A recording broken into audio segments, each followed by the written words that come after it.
कहानी का नाम एक फर्ज ऐसा भी। शहर की सबसे मशहूर आई सर्जन डॉक्टर अवनी पुरोहित अपने हॉस्पिटल में दाखिल होते ही तभी रिसेप्शन पर खड़े डॉक्टर रमेश और तानिया दौड़कर उसके पास आए। मैम, कोई आदमी अपने पिता को 5 दिन पहले यहाँ एडमिट करवा के गया था। तब से अभी तक उसने पलट के कोई भी खबर नहीं ली है।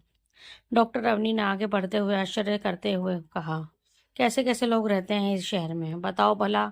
अपने पापा की कोई चिंता ही नहीं है? उसने अपना कोई नंबर या एड्रेस तो नोट कराया होगा एडमिट करते टाइम।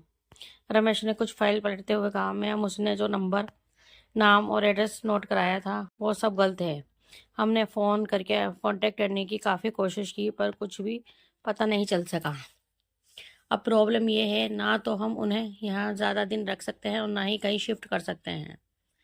डॉक्टर अवनी ने रमेश की ओर देखकर कहा, अरे भाई, तो पेशेंट से कंफर्म कर लो, आंखों में ही तो प्रॉब्लम होगी। पता या फिर अपना नाम, घर का पता या फिर किसी के बारे में कुछ तो बता सकता है। अब तानिया ने आगे आकर बताया, मैम, वो काफ़ी बुजुर्ग हैं, कुछ भी बताने में असमर्थ हैं, बस बीच बीच में कुछ बड़बड़ाते रहते हैं। बोलते हैं तुम सब नकली डॉक्टर हो, मेरी गुड़िया बनेगी असली डॉक्टर। तानिया की बात सुनते ही डॉक्टर अवनी को अपने बचपन की घटनाएं याद आने लगी। वो बाकी सारे पेशेंट को छोड़कर दौड़ती हुई सीधा उसी बेड के पास पहुंच गई जहां वो बुजुर्ग शख्स लेटे हुए थे।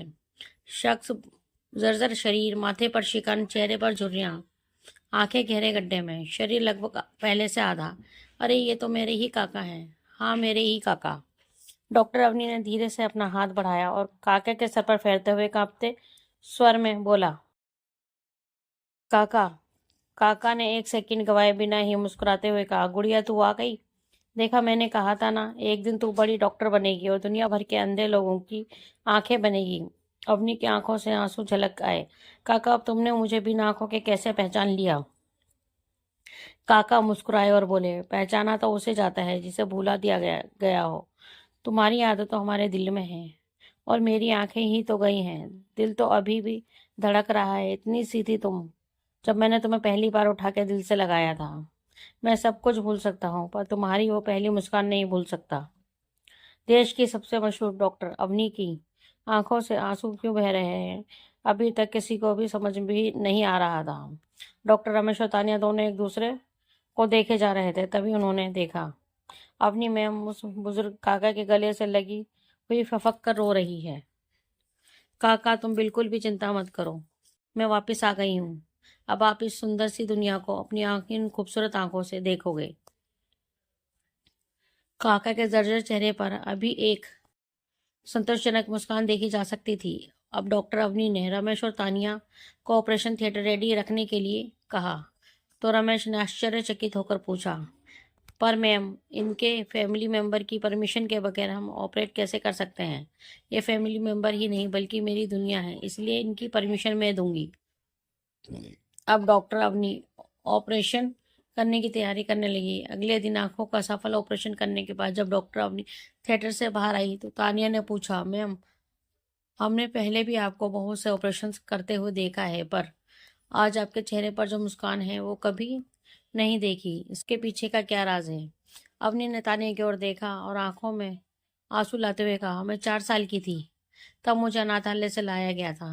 मैं बेहद ही दुबली पतली और आंखों से भी कमजोर थी। तब काका ही वो शख्स थे जिन्होंने मेरी उंगली थामकर मेरी परवरिश के साथ साथ मुझे और मेरे जीवन को आंखें दी, मेरी पढ़ाई में मदद की। मैं पढ़ने में काफ़ी अच्छी थी, मुझे सरकारी स्कूल में दाखिला मिल गया था। आगे पढ़ाई के लिए कॉलेज और बाद में मेडिकल कॉलेज में पढ़ाई करने के दौरान मैं एक शहर से दूसरे शहर जाती रही, जिसकी वजह से मेरी धीरे धीरे काका से दूरी बनती चली गई। मैं एक बार छुट्टियों में काका से मिलने आई थी। पता चला काका का बेटा इन्हें लेकर हमेशा के लिए गांव चला गया और मेरे पास गांव का कोई एड्रेस नहीं था। मुझे ऐसा लगा काका को मेरी जिंदगी से दूर चले गए। अब मैं कभी काका के एहसानों का बदला नहीं चुका पाऊंगी, काका के गले लग के कभी अपनी खुशी नहीं बांट पाऊंगी। किस्मत का खेल देखो तानिया, आज फिर से काका मेरी जिंदगी में वापस आ गए हैं। अब मैं इन्हें कभी भी अपने से दूर नहीं जाने दूंगी। मेरे मम्मी पापा कौन है और इस वक्त कहाँ हैं और किस हालत में है ये तो नहीं, मैं नहीं जानती, पर काका की इस वक्त मेरे लिए ही सब कुछ है।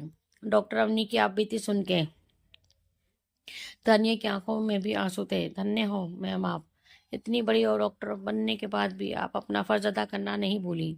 वास्तव में अभी भी इंसानियत इस दुनिया में जिंदा है। दोस्तों, आपको हमारी ये कहानी कैसी लगी प्लीज़ कमेंट में हमें ज़रूर बताएं। कहानी आपको अच्छी लगी हो तो अपने दोस्तों के साथ शेयर करें और हमारे चैनल को लाइक एंड सब्सक्राइब करना ना भूलें। धन्यवाद।